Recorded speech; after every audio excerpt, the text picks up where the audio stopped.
안녕하세요. 의학 채널 똑소리 응급의학과 전문의 강인구입니다. 이번 시간에는 슬기로운 의사생활 시즌2 6화 리뷰를 시작해보도록 하겠습니다. 그럼 재밌게 봐주세요. 렛츠고! 2월 28일까지만 해도 본과 학생이었는데 3월 1일부터 인턴이야. 여기 조작 선생님 말씀대로 2월 28일까지 학생 신분이에요. 학생 의사죠. 학생 의사. 이제 뭐가 돼요? 인턴이 됩니다. 의사에게 뭐가 있죠? 복지를 보고 면허를 발부를 받죠. 이때부터는 의사가 됩니다. 학생과 학생 의사와 의사는 엄연히 법적으로도 차이가 나기 때문에 엄청 차이가 납니다. 언제부터? 3월 1일부터. 어마어마한 일들이 벌어지죠. 2월 28일과 3월 1일 사이에.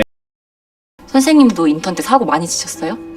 인턴 선생님들 가장 어려워하는 게 동맥혈 검사입니다. 조작 선생님이 얘기하는 것처럼 동맥혈 검사를 빨리빨리 해야 되는데 3월 초턴만 해도 이게 되지가 않습니다. 잘 촉지가 되지가 않아요. 그래서 여러 번 찔리게 되는데 주변에 보호자분들, 환자분들, 조금 예민하신 분들이라 그러면 아프니까 굉장히 아프거든요.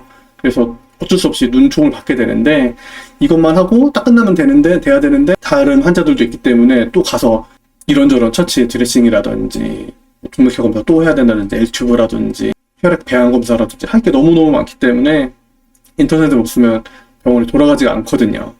그렇기 때문에 하여튼 재미있습니다. 전 이미 신경외과로 정했습니다. 홍도, 인복이 인턴생이 된 것 같아요. 홍도는 흉부외과 가기로 했고 인복이도 흉부외과를 학생 때는 간다고 했다가 지금은 틀어서 신경외과를 가죠. 이런 병원에 이런 얘기가 있습니다. 인턴의 변신이 아니고 변심은 무죄라는 얘기가 있어요. 여러 과들을 돌아요. 내외 산소, 그래서 내과, 외과, 산부인과, 소아과, 정신건강의학과, 비뇨의학과, 흉부외과, 신경외과 다 돌거든요. 이비인후과 다 돌다가 자기가 이거 해보고 싶다라고 하는 거라든지 생각이 바뀝니다. 인턴 트레이닝을 받다 보면 바뀌기 때문에 PK 때 했던 약속, 김주란 선생님이 각서 받아 놓으라고 했잖아요. 애기 심장 만지기 해주고, 그런 게 다 이유가 있는 겁니다. 지금만 봐도 윤복이가 신경외과로 진로를 결정했다 그러죠. 신경외과를 결정했다 하는 거는 굉장히 생각이 깊게 결정했었을 것 같고요. 이것도 또 나중에 가면 바뀔 수도 있습니다. 지금 믿을 수가 없어요. 왜냐면 인터넷 변심은 무죄니까. 짧은 가운이 참 잘 어울리십니다. 장겨울 전임희 선생님. 장교수 선생님이 전임희 선생님이 됐는데 지금 외과가 2019년부터인가가 아마 3년제로 바뀌었을 거예요. 3년제로 바뀌면 어떻게 되냐면 인턴하고 전공의 3년을 하고 전문의 시험을 볼 수가 있어요. 시험 보면은 전문의가 되는데 대학병원에서 나와서 전문의로 활동할 수도 있지만 자기가 좋아하는 수술들, 예를 들어서 갑상선 쪽이라든지 여성 유방 쪽이라든지 대장 쪽이라든지 위라든지 간 이식이라든지 여러 파트들이 나눠져 있거든요. 그거를 조금 더 공부를 해보겠다 하면은 할 수 있는 게 전임의예요. 이거를 펠로우라고 하는데 몇 번 말씀드렸죠. 펠로우가 펠로에라고. 교수가 되려면 교육부에서 인정해주는 교육부 TO가 있거든요. 그걸 전임교원 TO라고 하는데 전임교원 TO를 받게 되는 순간 붙게 되는 칭호가 조교수예요. 조교수.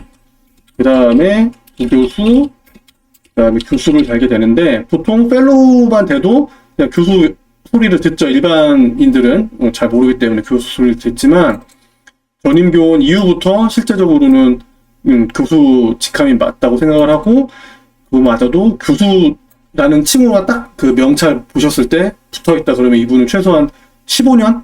최소한 15년 이상 하신 분들이라고 생각하시면 될 것 같아요.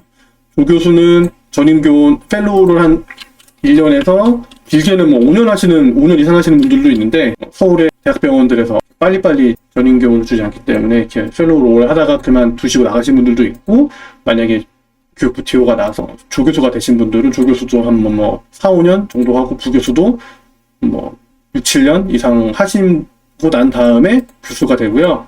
이 단계도 논문 점수가 있어요. 수술 실적도 있어야 되고 논문 점수도 있어야 되고 석사 100점, 논문 주저자의 몇십 점 이런 식으로 해서 차근차근 쌓아나가면서 진급을 하게 돼 있습니다. 지금 장겨울 선생님은 전공의 3년을 마치고 전문의 시험을 보고 바로 대학병원에 남아서 내가 좀 더 공부를 해보겠다 하는 상태. 그래서 펠로우를 하고 있다라고 생각이 돼요. 오매불망하던 짧은 가운인데 드라이 정도는 해줘야지. 전공의까지는 좀 긴 가운으로 있고요. 전문의 요 이후부터 전문의 시험을 보고 난 이후부터는 짧은 가운으로 긴 가운에서 짧은 가운으로 신분이 바뀌게 됩니다. 짧아지면 짧아질수록 위치가 조금 더 올라가죠. 나가보니 아직 배울 게 더 많더라고요. 그러게 내가 펠로우 1년 하고 나가라고 했잖아.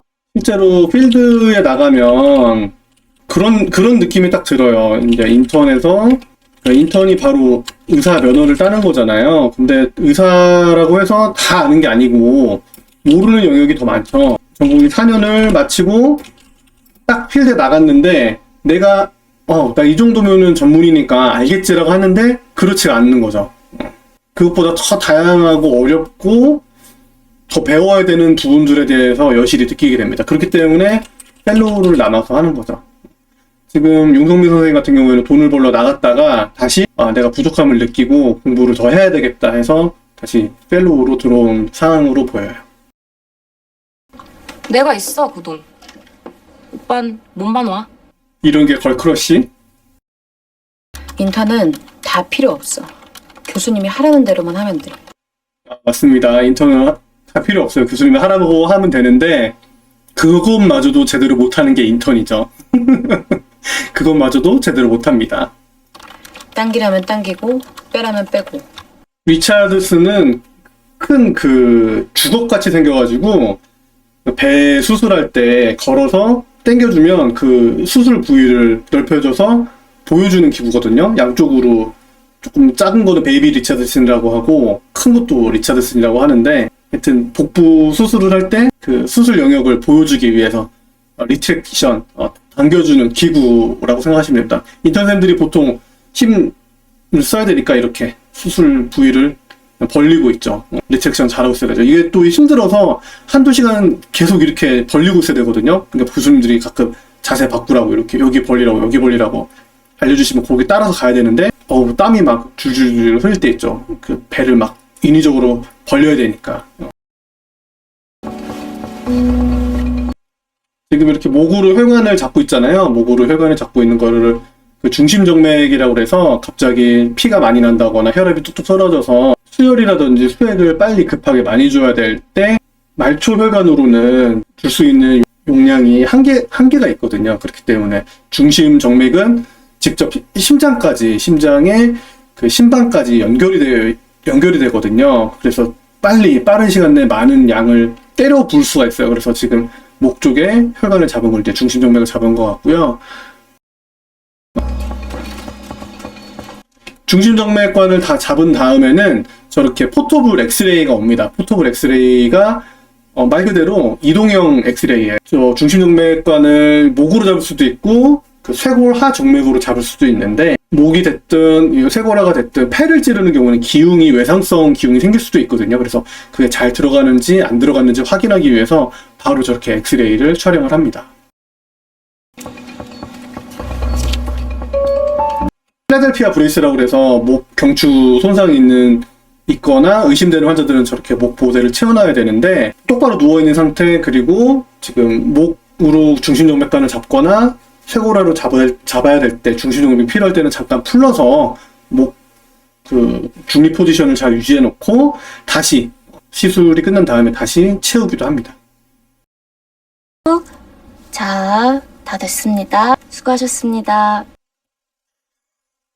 저 에피소드는 뭐 있을 수도 있고 몰라도 그래서 빼야 됩니다. 기존에 들어가 있던 게 막혔을 수도 있고 꼬였을 수도 있고 제 위치에 있지 않는 경우도 있기 때문에 빼야 되고요. 하나만 집어넣어야 되고 이미 식도 안에 하나가 들어있기 때문에 두 번째 콧줄이 제대로 들어가지 않을 확률이 더 높아요. 리차드슨 아웃. 지금 추미애 쌤도 리차드슨 하고 있고 홍도 쌤도 리차드슨을 하고 있는데 야구야? 산모 신장이 더 안 좋아질 거야. 그래도 아기 수술 생각하면 2kg는 넘겼으면 좋겠는데. 이거는 이제 다학제 진료라고 그래서 산부인과랑 소아외과랑 같이 그 환자 상태에 대해서 상의를 하고 수술 여부를 결정을 하는 거죠. 수술을 어떤 방식으로 언제 어떻게 할지 결정하는데, 이제 산부인과는 산모 쪽으로, 소아외과 안정원 교수님은 이제 아기 쪽으로 관점이 다른데, 누가 더 옳고 다른 건 없는데, 원칙적으로는 산모가 건강해야 아기가 건강하다라는 게 원칙이어서, 응급의학과 입장에서도 심폐소생술을 할 때 산모의 생명부터 먼저 구하는 거를 원칙으로 합니다. 산모가 잘못되면 아기가 더 잘못될 확률이 높아요. 근데 아기가 괜찮다고 그래서 산모가 괜찮다, 그런 경우는 거의 없거든요. 같이 운명 공동체계라는데 그래도 산모가 우선적으로 안전하고 건강해야 아기도 건강하다는 개념이 더 많아서 산모의 건강에 조금 더 중점을 두게 되죠. 도와주려는 거 고마운데요. 안 보이는 거 아니까 너무 무리하지 않아도 돼요. 오퍼레이터만 보이죠. 오퍼레이터만 보통 보이고, 애기들 워낙 장기가 작고 혈관도 작고 하기 때문에 저렇게 도와주려고 하다가 손이 가리거나 하면은 또 안정원 교수 눈을 가릴 수도 있기 때문에 그런 간섭, 그런 걸 최소화하기 위해서 좋은 말로 하는 거죠. 좋은 말로, 나 지금 안 보이니까 저리 좀 손 좀 비켜줄래? 라고 하는 거죠. 16시 53분으로 적어주세요. 사망 선고가 쉽거나 감정적으로 뭐 편한 의사는 단 한 명도 없죠.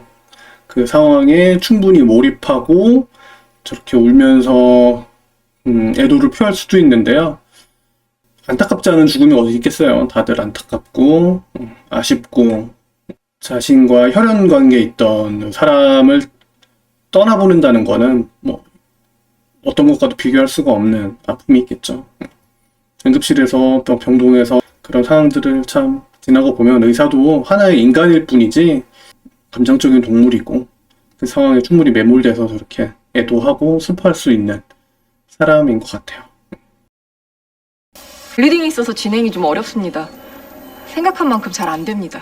교수님들은 지금 잘 되고 있는지 안 되고 있는지 확인해가지고 그 순간을 포착해서 저렇게 중재 개입을 해주세요. 그렇기 때문에 타이밍도 잘 아시고, 귀신같이 뭐가 좀 안 되고 있겠지? 이쯤이면 내가 한번 짜자잔 등장하면 뭔가 해결이 되겠지? 하는 경우가 종종 있습니다. 익준이는 그런 냄새 너무 잘 맡죠.